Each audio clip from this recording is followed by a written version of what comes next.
Excitement on day one of the French campaign, for the European Championships at least. France taking on Austria in Düsseldorf tonight.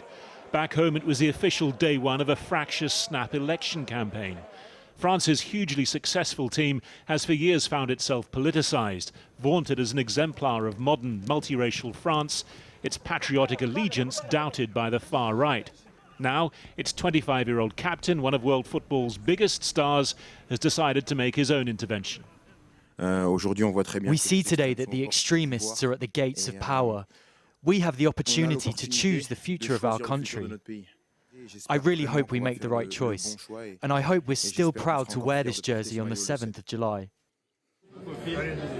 This is the man who wants to be Prime Minister come July the 7th. Jordan Bardella is just 3 years older than Mbappe, his rise notable for his ability to attract young people to the far-right National Rally Party led by Marine Le Pen. And today he went from TikTok informality to prime ministerial desk and flag to set out his offer to women voters.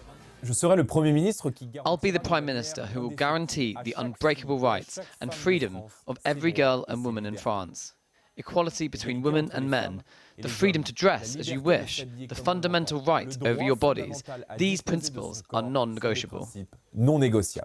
President Macron's gamble in calling this emergency election is turning into an emergency for his centrist parliamentary bloc.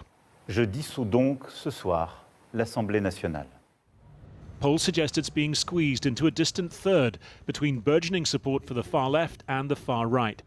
If he was hoping to hang on to a majority, then it looks like this was a serious mistake.